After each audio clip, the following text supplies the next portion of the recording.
Ecocha exclusively represents specialty Taiwan tea with over 25 years of immersion in the Taiwanese tea industry and tea culture.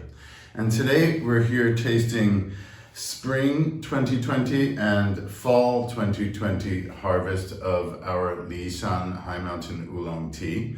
The fall tea we just went and sampled a couple days ago, and so we're going to see how these two seasons, consecutive seasons, compare with each other. So I have the spring on my left here. The leaves are still quite warm, but not scalding. I brewed 9 grams of tea leaves for 1 minute with close to boiling temperature water twice. So this is the first brew and the second brew of 9 grams of tea leaves, 95 degrees Celsius for 1 minute. Interesting. Let's do that one more time. Very balanced, kind of mild, foresty, aromatic notes coming off the spring tea. More, probably a freshness factor. This was late May or early June, and this was just in the last 10 days or so. Yeah, it's more vibrant, the summer tea, and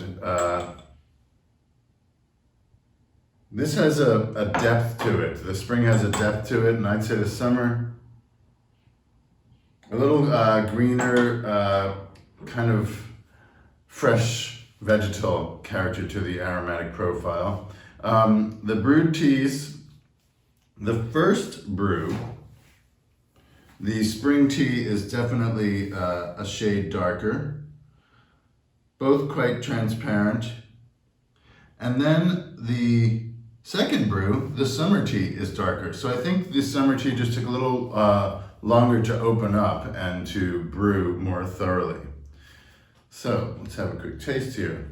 Same farm, all the same deal, just 3 months apart or so. One of the things that is a significant difference is that after spring harvest, they pruned their trees quite significantly. That's done that's a common practice every 3 to 5 years or so to bring down, basically to control the size of the bush and also to allow for a new growth spurt. So this summer harvest is the first new growth after a very, say a pretty severe haircut that the tea trees got. As a result of the pruning, the harvest, the summer crop was more than a third, almost about a third less than the normal amount.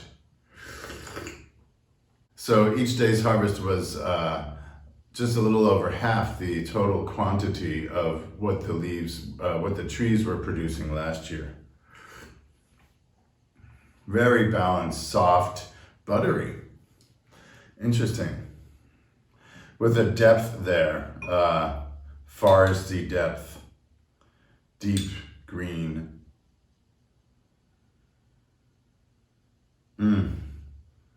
It's a delicious aroma. Foresty green butteriness.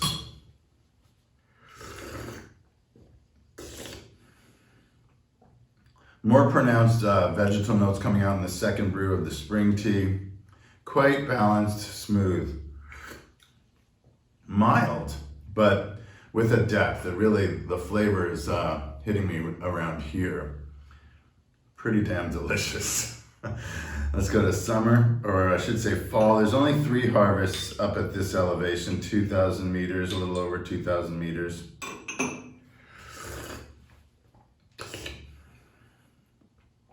Yeah, the first brew is significantly lighter. Same sort of balance, a little more floral, surprisingly enough. I mean, spring is noted for its floral qualities in general, spring harvest. Delicate, with a little bit more freshness. Okay, much fuller. There's something to the constitution of leaves that are being produced from trees that have recently been pruned, that kind of new growth spurt. I wonder if there's any scientific explanation of that. I'm just gonna go straight to the second brew. High elevation leaves in these judging cups, brewed for 1 minute. You get a nice first, a kind of lead in to the flavor profile, but they don't really open up and start brewing until the second brew for those kind of short intervals. Very balanced and buttery. It's surprisingly buttery for a Shan. And I think that comes from significant oxidation, one of the factors. It's very rich in its tone. Yeah, so the second brew, the difference between the first brew and the second brew of the fall harvest is much more significant. And we'll have a look at the brewed leaves in a second.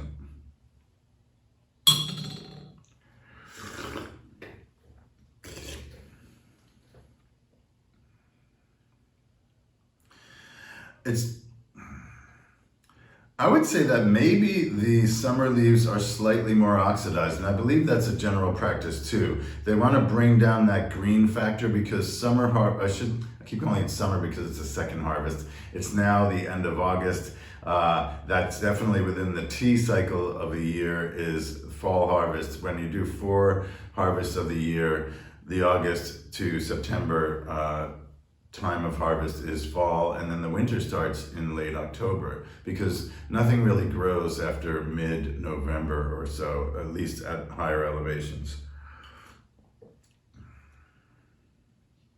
Very satisfying. It's got that butteriness too. It's just got a little bit more a vegetal factor in there. It's interesting. Savory. It's a little bit savory. I'm gonna go one more time.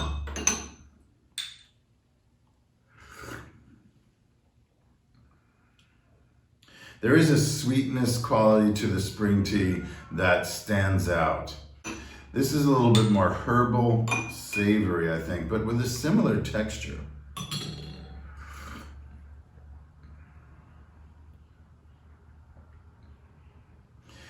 Yeah, it's something more grounded, a little bit more earthy. But I'd say that the actual body is really close. And one thing that should be noted, in terms of the marketing of tea here in Taiwan, spring and winter have a price tag that is significantly higher than any harvest that happened in between the first and the last harvest of the year. In this case, it's more than a third cheaper for the second harvest than for the spring harvest. So we're able to offer, like with our Shan and Shi, and we're planning to get Ali Shan fall tea, these high mountain oolongs for a significantly cheaper price due to their off season. And we just feel like we can learn a lot more by sampling each season and getting to know the characteristics that come out from these different growing periods throughout the year.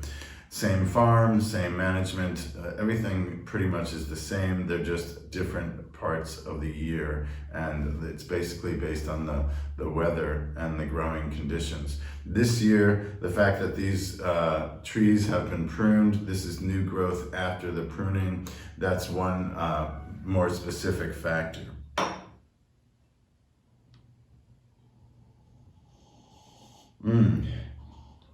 More vegetal in the cup than the flavor profile that I got. This is stronger than and that could be the freshness factor. And it's got that, it's hard to say, that herbal savoriness going on. Really even, the spring harvest. If I recall correctly, this was picked several days earlier in prevention of being basically it was going to rain. Rains were coming. This weather system was coming in, so they harvested before that weather system, because if they waited a week or longer after that, then the leaves would have been overly mature. And significant oxidation. You can see a reddening on the edges of the leaves. Yeah, this is yeah, and on the stem.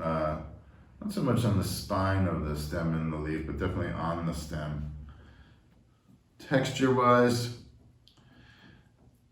yeah, these, I think it's interesting. These have a thickness and a little bit more stiffness than these are really supple, and I guess they were just particularly young. And these are a bit older. So that might also be the factor that this has got a little, a darker, savory kind of character than this fresh, lighter green character. Have at it. Taste each season. It's part of the exploration and the richness of appreciating particularly high mountain oolong teas, because the seasonal differences are more noticeable. The leaves are minimally processed. Once you roast the leaves, it's going to even out and become more difficult to discern the seasonal differences. So, and that combined with the price factor in buying the either summer or fall harvest, in this case there is only fall 3 times a year, it's worth a try, to say the least.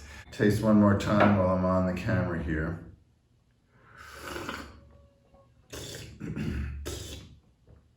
Very balanced, smooth with this kind of creamy note. It's clearing my throat.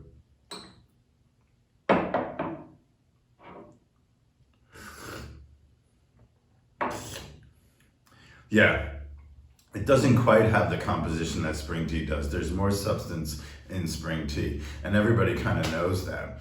But the complexity, and there's enough substance, but for sure, and it's got a lot of nose. Once you drink the tea, it's just like in your face for minutes afterwards.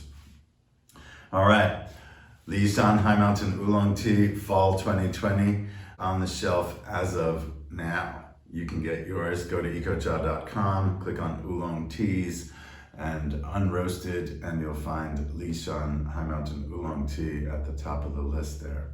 Thanks for being with us, and we'll see you next time.